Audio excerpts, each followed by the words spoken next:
आदित्य ने आंसर दिया, मणिकांत ने आंसर दिया, 2 लोगों ने आंसर दिया, ऋषभ ने आंसर। पहले पढ़ लीजिए सवाल अच्छे से। सिरजीत ने भी आंसर दिया।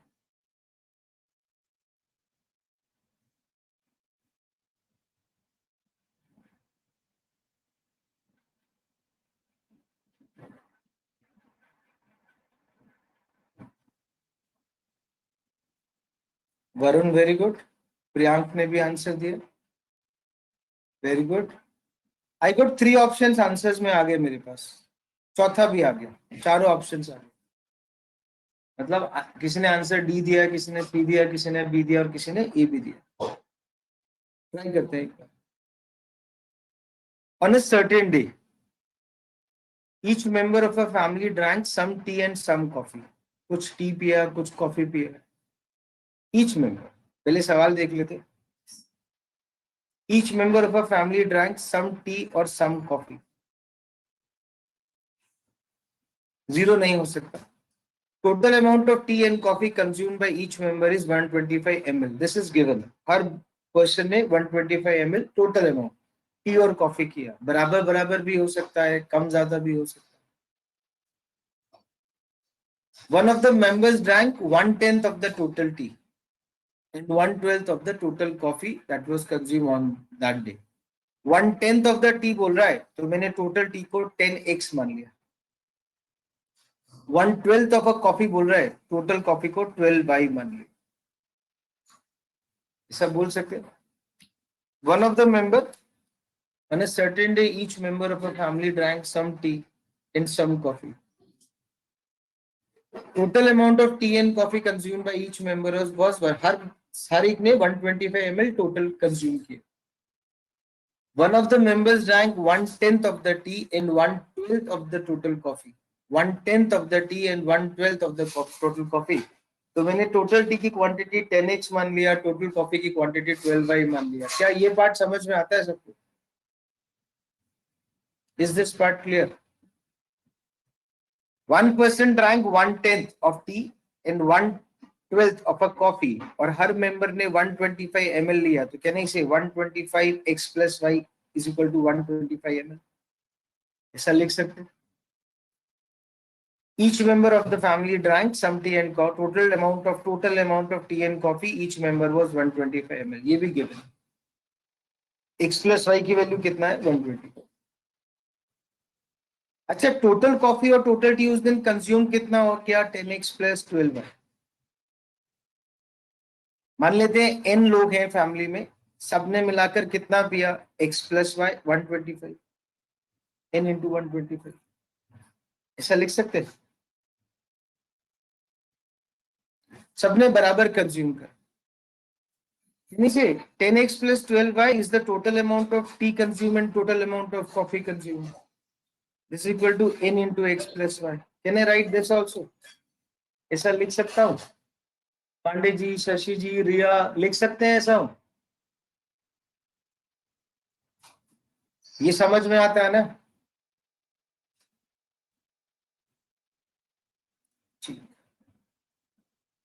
कुछ ऐसा लिख सकते हैं, अगर x को कॉमन ले लें तो 10 माइनस n हो गया, या x को कॉमन ले ले तो हम यहाँ पे 10 माइनस n हो गया इक्वल टू y को कॉमन ले ले तो n माइनस 12 हो गया। x को कॉमन लेंगे तो 10 माइनस n हो जाएगा, y को 10x plus 12y, 10x plus 12y is equal to n into x plus y. This is nx plus ny। अब दोबारा लिख लीजिए चाहो तो इसे। इसी क्वेश्चन को हमें सिंप्लीफाई करना है। उसको ऐसे भी लिख सकते हैं 10x प्लस 12y, अगर हम जबरदस्ती एक स्टेप और लिखना चाहे nx plus ny। x into n minus 10 is equal to y into 12 minus n। यहां तक किसी का डाउट? कोई सज्जन पुरुष का डाउट तो बताए।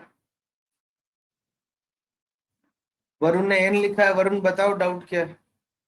n का मतलब डाउट होता है, डाउट नहीं है तो y लिखिए।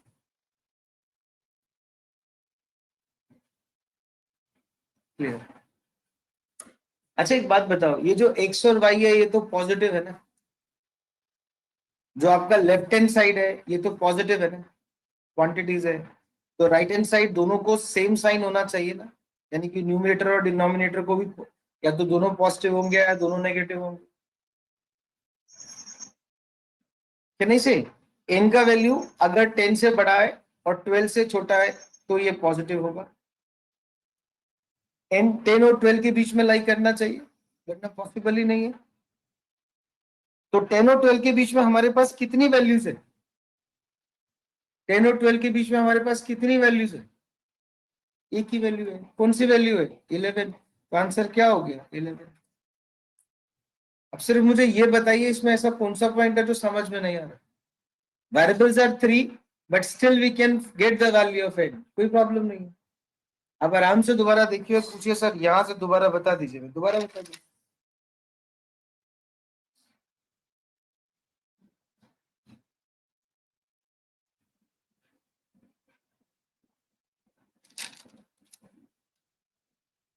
कोई डाउट है तो n लिखिए, अदरवाइज y लिखिए, वी कैन। डाउट है तो पूछिए जरूर। डेसिमल में तो नहीं हो सकता आंसर, क्योंकि जो नंबर ऑफ लोग हैं वो फ्रैक्शनल नहीं हो सकते। अभिषेक 10x और 12y कॉफी ऐसे लिया क्योंकि one of the member drank 1/10 of the total T. 1/10 दिया तो टोटल टी को 10 का मल्टीपल मान लिया, इन 1/12 मान दिया तो इसको 12/5। ये एक तरीका था, इसलिए हमने उठाया। Abhishek I think I am clear. Manikant आप पूछे, मणिकांत शेखर। सर इसमें आपने 12 minus n upon n minus 10 को इस तरह से कैसे लिखा, ये थोड़ा सा एक्सप्लेन कर देना, सेम साइन करके और n is greater than 12 less than 10 less than 12। Clear है? यस सर, यस सर, ये क्लियर। डिवाइड कर दो खाली, n माइनस 10 को नीचे ले आया, y को क्रॉस मल्टीप्लाई कर दो, डिवाइड कर सर दो। ये क्लियर है सर। इसके बाद जो ये सेम साइन करके आपने एन का इसके वैल्यू बाद greater than 10 and less than 12, ये जो लेफ्ट हैंड साइड है x और y, ये तो क्वांटिटीज ऑफ टी और कॉफी है, दिया तो है क्या नहीं से? राइट हैंड साइड तो सॉरी, राइट हैंड साइड तो पॉजिटिव होगा मनिका, ऐसा बोल सकते हैं। Yes sir. तो लेफ्ट हैंड साइड भी पॉजिटिव ही होना चाहिए ना। Yes sir. आप इक्वेट कर रहे हो, इसका मतलब n अगर 12 से ऊपर हो गया तो नेगेटिव हो जाएगा, n को 12 से कम होना चाहिए, न्यूमरेटर भी पॉजिटिव होना चाहिए, डिनोमिनेटर भी पॉजिटिव होना चाहिए, n को 10 से बड़ा होना पड़ेगा। Yes sir. n को 10 से भी बड़ा होना यस पड़ेगा सर। और 12 से भी छोटा होना पड़ेगा, और n है क्या? Number of people, number of person in the family. कितना यस सर, होगा? Number of members in fraction the. हो गया। देखो एक और चीज समझा ओके दो, सर। यहाँ पे अलजेब्रा का बेसिक नहीं लगता है, जितने वेरिएबल्स है उतनी इक्वेशन है तो हम आंसर निकाल सकते हैं। उस पे भी सवाल है इस हैंडआउट में, लेकिन यहाँ पे वो तीनों वेरिएबल्स एक्स और वाई तो नहीं पूछ रहा है, एक वैल्यू पूछ रहा है जो हम कंपेयर करके एडिशनल कंस्ट्रेंट की number of family members natural number ही होंगे उससे निकाल सकते हैं, तब हम निकाल पा रहे हैं। सीबीटी तो आंसर नहीं है, 12 और 10 हो नहीं सकता, तो एक ही ऑप्शन बचा हमारे पास 11। क्लियर है Manika? Yes sir, yes, thank you sir. Sirjeet ने पूछा वैसे सवाल एग्जाम प्रेशर में कैसे करेंगे? सिरजीत अभी तो हमने 6 ही सवाल करे, आपको प्रैक्टिस के लिए बुकलेट दी गई है, अगर आपने अपनी बुकलेट अच्छे से सॉल्व करी है, 2 बार रिवाइज भी करा है, वही लेवल के सवाल आते हैं। सिर्फ हमें प्रैक्टिस करना है, इसमें से कई सारे एग्जाम के क्वेश्चन है, कुछ हमसे होते हैं, कुछ में हमारे मेथड चेंज हो जाते हैं। अभी तो हम प्रैक्टिस पर फोकस करते हैं। आप सारी वर्कशॉप अटेंड करिए, सारे इनकैट्स करिए, अपने आप प्रैक्टिस हो जाए। एग्जाम में क्वांट में प्रेशर नहीं होता, अगर आपने बुक्स अच्छे सॉल्व करी है तीनों तो क्वांट में प्रेशर नहीं होता। 7th क्वेश्चन तो बहुत बड़ा सवाल है, थोड़े से सवाल कम करें, देखते हैं हम कौन सा कर पा सकते हैं। 7th ही करते हैं, 7th क्यों मिस करें सर, 7th भी अच्छा सवाल है। एक बार आराम से पढ़ते हैं, सवाल पढ़ लीजिए, आप समझा मैं दूंगा। रीड द क्वेश्चन, ट्राई करना चाहे ट्राई कर लीजिए, कोई इशू नहीं है।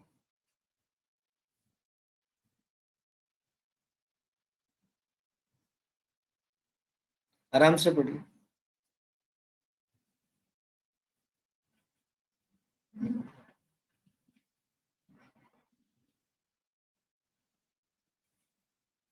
Arithmetic give you around 1/3 of the paper, 1/3 से या थोड़ा ज्यादा सवाल आते हैं। अगर आप सवाल धीरे पढ़ोगे तो आंसर आएंगे, स्पीड नहीं चाहिए इसमें।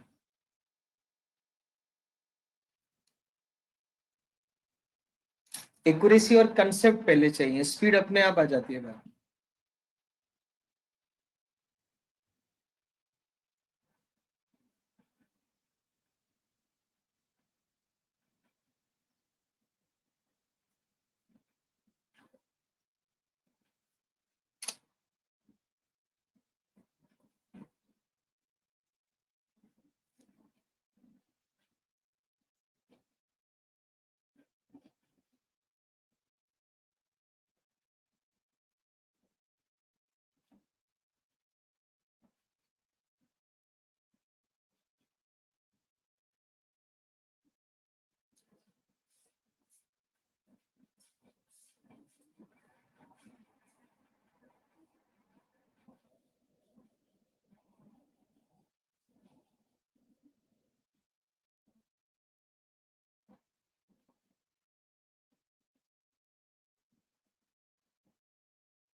चलिए पढ़ते हैं। इसमें सबसे ज्यादा इंपॉर्टेंट ये है कि कुछ वर्ड्स आप मिस ना करें। Each of Abhilasha, Bindu, Chetna and Divya had some coins with them. तो हम मान लेते हैं अभिलाषा के पास ए कॉइन है, बिंदु के पास बी कॉइन है, चेतन के पास सी कॉइन है, चेतना दिव्या के पास डी कॉइन्स है। वो एक जादूगर को मिले, दे मेट अ मैजिशियन, एक मैजिशियन को मिले। मैजिशियन ने उनको बताया if any two of the girls, अगर इतना बड़ा सवाल हो तो हम इसको पहले स्टार्ट नहीं करते क्योंकि पढ़ने में भी टाइम लगता है, पहले छोटा सवाल ढूंढते। The magician told them if any two of the girls put x and y कॉन्स रिस्पेक्टिवली। पहली वाली गर्ल ने एक्स रखा, सेकंड वाली ने वाई रखा। ध्यान से देखिएगा एक बार। Very good Aryan. One after the other into the pot would give us 2x plus 3y coins. मतलब जो पहले वाला रख रहा है x, दूसरा वाला y रख रहा है, पॉट रिस्पेक्टिवली लिखा हुआ है, तो pot 2x plus 3y coins थे। अब गर्ल्स ने कैलकुलेट कर लिया what the pot would give if each of the following pairs, इस ऑर्डर में ही रखे, इन द गिवन ऑर्डर रखे, put the coins in the pot. Sir A और डी रखते हैं, सो हमें मालूम है 2a plus 3d मिलेगा। A and D, B and C. So 2B plus 3C coins मिलेंगे. And D and B. Can you say 2D plus 3B coins मिलेंगे. 2D plus 3B coins मिलेंगे. इस केस में कॉइन्स कितनी मिलेंगी 32, इस case में कितनी मिलेंगी 27, इस केस में कितनी मिलेंगी 25। ये भी रिस्पेक्टिवली लिखो। सो हमें निकालना है, अगर चेतना और अभिलाषा पुट करें मतलब 2C plus 3A की वैल्यू हमें निकालना। ना रिया ने जो सवाल पूछा था उसको यहां देखते हैं एक बार। रिया 2A plus 3D 32 है। ध्यान से समझेगा। 2A plus 3D कितना है हमारे पास 32। हम इसको ऐसे भी बना सकते हैं, ये इवन है, ये इवन है, तो डी को भी इवन होना पड़ेगा। अगर हमने डी को 0 मान लिया तो ए कितना हो जाएगा 16। ये पॉसिबल नहीं है क्योंकि कम से कम तो हमारे पास वैल्यू आना चाहिए, कम से कम वैल्यू तो आना चाहिए हमारे पास, 0 तो रखा नहीं। बट ये भी ठीक है सर, अगर इसको 2 बढ़ाएंगे तो ये 3 कम हो जाएगा। अगर इसको 2 बढ़ाएंगे तो ये 3 कम हो जाएगा। अगर इसको 2 बढ़ाएंगे तो ये 3 कम हो जाएगा, ये आपको अभी सिखाया। अगर इसको 2 बढ़ाएंगे तो ये 3 कम हो जाएगा। अगर इसको 2 बढ़ाएंगे तो ये 3 कम हो जाएगा। इतने ही केस बनेंगे ए और डी के।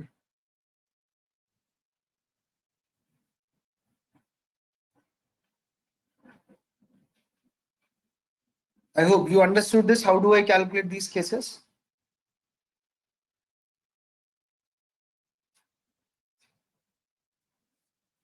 सर जो हमारी इक्वेशन दे रखी है बी और डी में 2d plus 3b, इसको भी चेक करते हैं। 2d plus 3b is equal to कितना है 25। ये इवन नंबर है, ये ऑड नंबर है, इसको ऑड ही होना पड़ेगा, तो b को 1 मान लेते हैं तो a 11 हो गया। 3 कम करेंगे, 25 माइनस 3 कितना होता है 25 माइनस 3 इज 22, डिवाइड बाय 2 कितना हो गया 11। सर अब इसको 2 बढ़ाएंगे तो इसको 3 कम करेंगे, ये डी के वैल्यूज बता रहे हैं। इसको 2 बढ़ाएंगे तो इसको 3 कम करेंगे। इसको 2 बढ़ाएंगे तो इसको 3 कम करेंगे, बस यही केस पॉसिबल है। यहां तक पूरी क्लास को समझ में आता है? Everybody in the class, everybody in the class. Shashi को भी समझ में आया? आप रिप्लाई करते हैं, नाम के साथ डिस्प्ले होता है। सर हाँ जी, बोलिए बोलिए। सर ये कौन सा मेथड होता है ये सॉल्यूशंस निकालने का? सर इंटीग्रल सॉल्यूशंस निकालने को समझाया गया था। इंटीग्रल सॉल्यूशंस, ये कॉइंस फ्रैक्शनल तो नहीं हो सकते ना, ये यस सर। एक्सप्लेन भी किया था एक सवाल में, अगर मेरे को याद है तो, सही एक याद है तो सर मैं explain भी किया। सर मेथड तो आगे इसका नाम पूछ रहा था। इंटीग्रल सॉल्यूशन निकालना, ये मेथड कोई भी, अगर कभी भी हम इंटीग्रल, ये 2 वेरिएबल में भी निकाल सकते हैं, 3 में भी निकाल सकते हैं, 5 में भी निकाल सकते हैं। रिया ने भी पूछा था सॉल्व करने का, तो अभी आगे आएगा तो समझाऊंगा, वरना टीचर आपको आगे समझाएंगे, क्लास में ही समझाएंगे, ठीक है। अच्छा, अब यहां से इतना देख सकते हैं कि सर जो आपने डी निकाला है, इन दोनों में डी कॉमन है, डी या तो 2 होगा या डी 8 होगा, यही 2 वैल्यूज है, ऐसा बोल सकते हैं।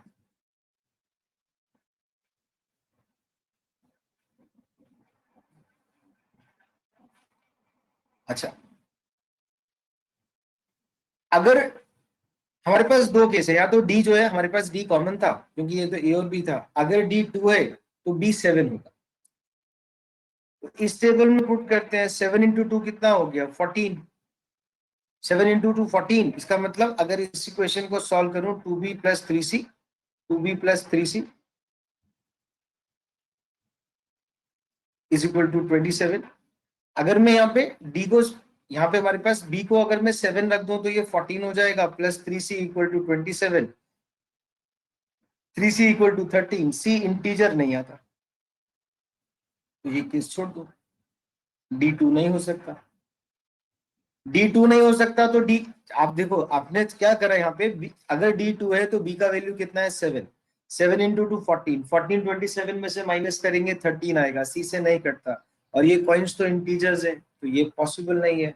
सो ABCD में हमें एक चीज तो क्लियर हो गया, D का वैल्यू कितना हो गया 8, B का वैल्यू कितना है 3, A का वैल्यू कितना है 4। अब C का वैल्यू यहां से निकाल सकते हैं, 8 3 24, 24 इक्वल टू 27 माइनस करेंगे, C इक्वल टू 1, ये निकाल सकते हैं। Can we get the value of all the 4? D is equal to 8, A is equal to 4, B is equal to 3, and what is the value of C? C का value कितना है एक बार check करें, मैंने कुछ गलत तो नहीं कर दिया, हमने D को कम किया बढ़ाया, D को बढ़ा दिया। सर यहाँ तो B रखना था, आपको B रखना था सर, आपको यहाँ B रखना था, इसको हटा देते सर, इसी इक्वेशन में आपने यहाँ पे B रखना था, 2b plus 3c is equal to 27। b कितना आपका 3, so 2 into 3 6 plus 3c is equal to 27, 3c is equal to 21, c कितना हो गया 7, c 7। उसने पूछा क्या है सर, 2c प्लस 3 है, 2 इंटू 7 प्लस 3 इंटू 4, सो 12 प्लस 14, आंसर कितना आया 26। Am I clear in this part? ये क्वेश्चन टाइम लेता है, बट जरूरी नहीं है एग्जाम में इतना बड़ा सवाल है, इसका छोटा वर्जन भी आ सकता है, एक ही वेरिएबल से काम चल रहा है, हम निकाल सकते हैं। आपके पास वेरिएबल 4 थे, इक्वेशन 3 थी, आप एग्जैक्ट सॉल्व तो नहीं कर सकते, सो आप क्या कर सकते हो, आप केसेस बना सकते हो, और केसेस में ये देख सकते हो कौन सा वैल्यू कॉमन। एक बार स्क्रीन सर पर लेकिन उसमें ये दिया हुआ था कि one after the other into the pot, तो सर वो कंसीडर नहीं करेंगे अपन? किया ना, देखो इसी ऑर्डर में तो किया, अगर हम ये भूल जाएंगे फिर तो फंस जाएंगे। The magician told them if there any two girls put x and y कॉन रिस्पेक्टिवली, पहले x फिर y, one after the other, पहले x रखा फिर y मिला, तो कितना पॉइंट्स मिला 2x प्लस 3y, मतलब पहले वाले का डबल दूसरे वाले का थ्राइस, यही तो है। तभी तो जब हमने रखा यहाँ पे, जब हमने केसेस बनाए for a and d, so 2a plus 3d करा, 2d प्लस 3a नहीं करा। अगर यहाँ कंफ्यूजन है तो ये सेट नहीं बनता, क्योंकि फिर तो 6 केस बन जाते। गेटिंग माय पॉइंट, उसने रिस्पेक्टिवली लिखा हुआ है हिसाब से। Excuse me, sir. Yes, sir. Varun, please. तो इसको हम ऐसे नहीं कर सकते थे, इसको हम ऐसे नहीं कर सकते थे that we have four equations and four variables, तो प्लस माइनस मल्टीप्लाई है किसी की भी हेल्प से, लाइक चारों Varun, इक्वेशंस को आपस Varun, में I'm sorry. Just a minute, Varun. We had 3 equations and 4 variables. चौथी equation का है?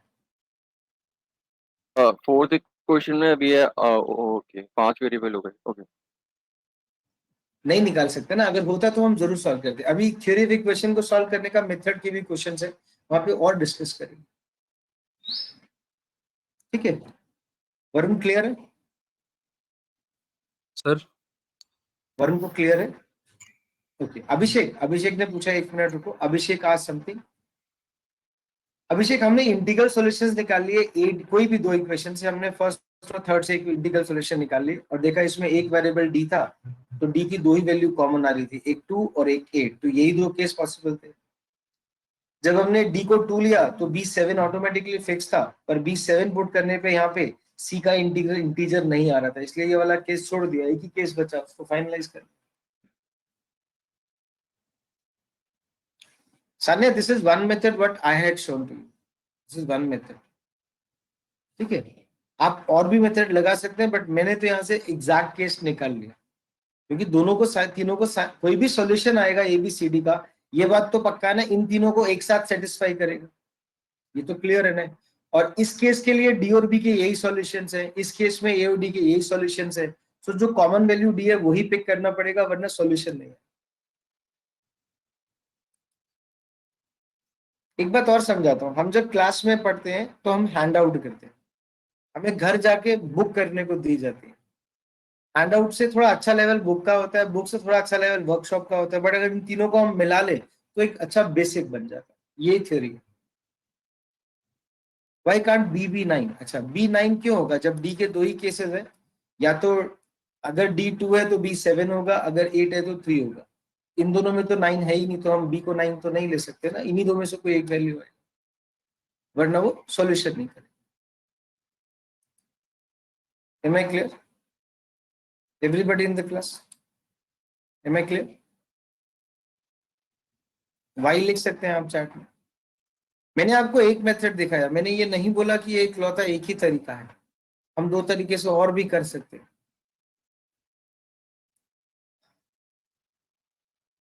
क्वेश्चन नंबर 8 करते हैं, बहुत अच्छा सवाल है ये exam. So what are the other two methods? So if you could just tell their name.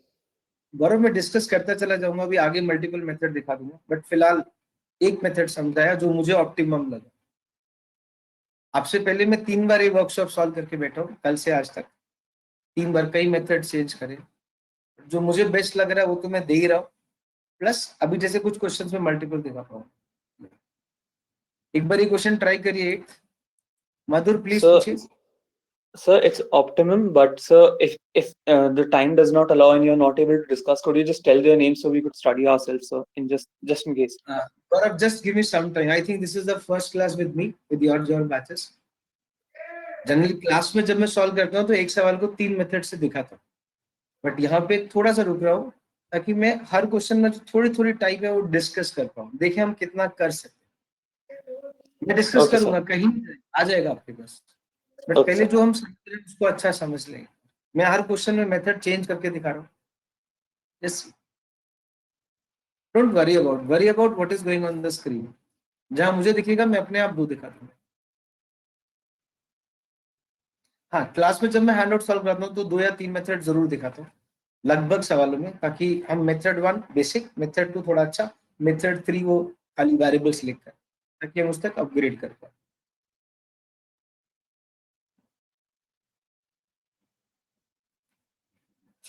Anybody in the class answer for this? ये एग्जाम का एक्चुअल सवाल।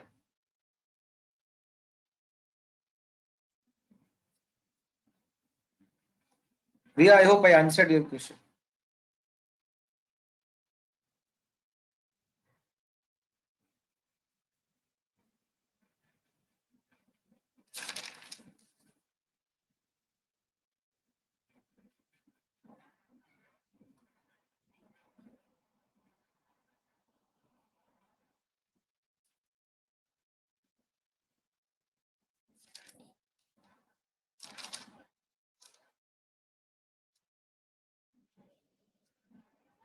Madhur, any doubt? Madhur Bajaj?